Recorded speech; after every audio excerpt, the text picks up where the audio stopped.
Olá, tudo bem com vocês? Tem um tempinho que a gente não fala sobre os fios de PDO. A gente teve algumas mudanças. Eu mudei um pouco o jeito de explicar sobre o fio de PDO, então eu achei interessante fazer um vídeo novo para poder falar um pouquinho sobre isso com vocês. O que eu vejo muito, nesse tempo que a gente tem feito o fio de PDO? Que as pessoas têm uma expectativa diferente do que o fio pode dar, principalmente o fio de tração, tá?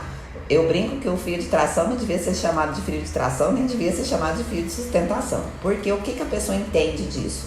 Que ele vai levantar, que ele vai fazer um lift, né? E na realidade, ele dá uma levantadinha dependendo da pele da pessoa, né? Dependendo da indicação que foi feita, se aquela pele é uma boa pele para fazer uma certa levantadinha com o fio, tá? Se for uma pele muito pesada, se for uma pessoa que tem muita gordura por baixo, a gente não vai conseguir levantar quase nada. E se for uma pele muito fina também, ele não vai ter aonde se agarrar e também não vai levantar tanto. Então vocês veem que tem que ser uma boa indicação para ter uma certa levantadinha, que não é um lifting, tá? Eu vejo muito vídeo falando, vamos fazer PDO para fazer um lifting, né? Vamos fazer PDO essa semana para ir na festa semana que vem, para que a cara vai estar levantada. Não vai estar não, tá, gente? Não vai estar. Eu vejo muito isso, as pessoas, eu fiz fio e não gostei, porque na verdade ela não entendeu qual que era a função do fio. Então vamos lá, tanto o fio de tração quanto o fio liso, eles têm a função de estimular colágeno, tá? O fio de tração tem o bônus de que ele pode dar uma erguidinha, mas ele não faz um lifting, ele não faz lifting semelhante a lifting cirúrgico, não faz. Tá? Se a gente combinar ele com preenchedor, com bioestimulador, com outras coisas, você vai acabar tendo realmente uma certa levantada, uma certa reestruturada. Mas ele sozinho, ele vai dar uma levantadinha, mas isso varia muito de um paciente para o outro. Então a gente tem que controlar muito a expectativa do paciente e explicar isso para o paciente, ele fazer o procedimento consciente disso. Qual a principal função do fio? Estímulo de colágeno. Então, muitas vezes o paciente fala, eu fiz fio de PDO, não adiantou para nada. Aí eu brinco, você acha que não adiantou para nada, mas adiantou para alguma coisa, porque ele está estimulando colágeno aí dentro. Por quê? O fio vai ficar ali dentro e vai estimular esse colágeno durante 1 ano, tá? Ele é reabsorvido em 3 meses e mantém o estímulo de colágeno durante 1 ano. Então, naquela região onde ele foi colocado, ele vai estar estimulando colágeno. Antigamente, quando a gente começou a fazer o fio de PDO, às vezes a gente colocava ele mais distante um do outro, a gente foi vendo com o passar do tempo que é mais interessante você colocar sempre ele de duplinha, a gente brinca sempre de 2 em 2, tá? Para que um ajude a estimular o outro. Isso os fios de tração que eu tô falando, tá? E a gente faz um furinho, tem até vídeos que eu já mostrei, já postei para vocês colocando o fio de PDO. Então a gente faz um furinho, entra com um, e aí entra com o segundo, e hoje em dia a gente tem amarrado os dois. Para que a gente tem amarrado os dois? Para poder ter uma tração um pouco maior, tá? Antes, o vídeo que eu postei antes, eu não amarrava, tá? Isso com o tempo foi vendo que se amarrar, ele acaba tracionando um pouquinho mais. Então eu comecei a amarrar faz pouco tempo, tá? Deve ter 1 ano e meio que eu comecei a amarrar. E aí agora eu quis fazer um vídeo justamente explicando isso. Então a intenção do amarrar é fazer com que ele tracione um pouco mais, tá? Então sempre em duplas. Então se a gente colocar terço médio, você vai optar em colocar 4 fios, você vai colocar 2 de cá e 2 de cá, você vai ter uma certa traçãozinha aqui. Nos próximos dias você vai inchar um pouco, geralmente a gente esparadrapa aqui no local onde fez o furinho, anestesia o pertuito, onde vai passar.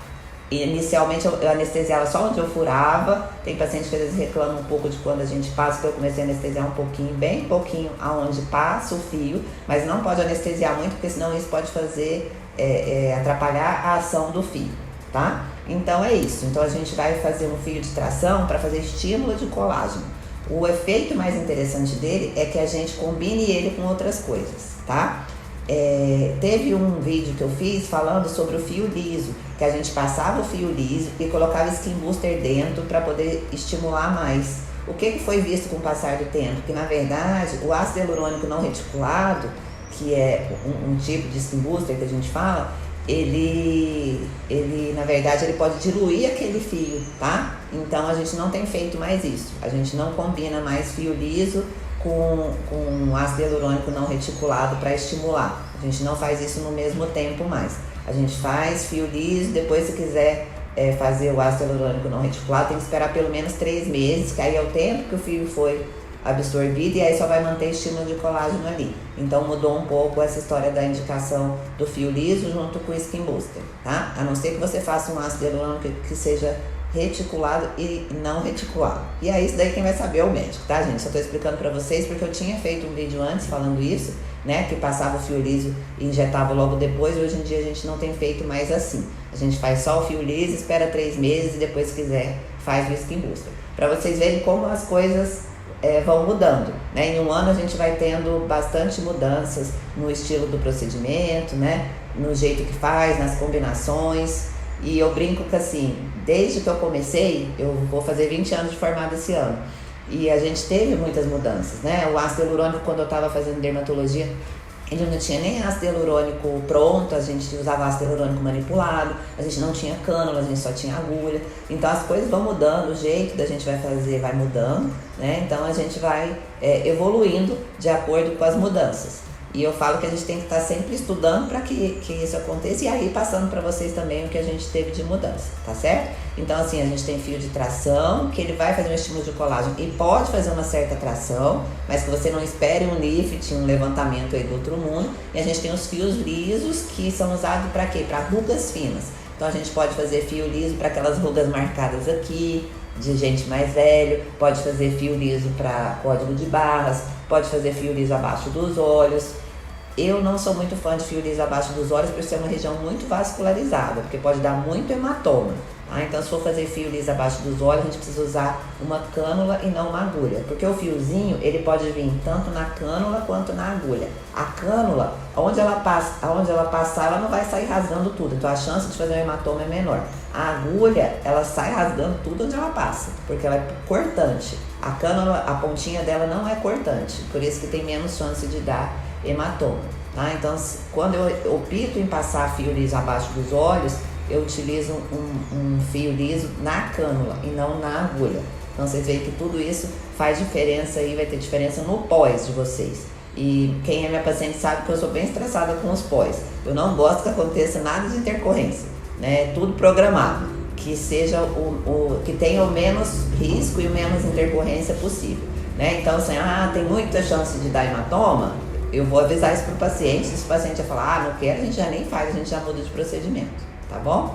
Então é isso aí que a gente teve. Tem tido, eu já tinha feito isso, fios de tração no corpo, né? Além do rosto, a gente mantém o uso aí dos fios para umbigo triste, a gente usa aqui para o braço quando tá o tchauzinho aqui, a gente também utiliza para tracionar um pouco. Então a gente tem tido essas utilizações ainda do fio de tração no corpo, e a gente tem utilizado bastante fio liso na barriga também para flacidez. Ao redor do umbigo ali a gente coloca vários fios lisos para poder estimular colágeno nessa região.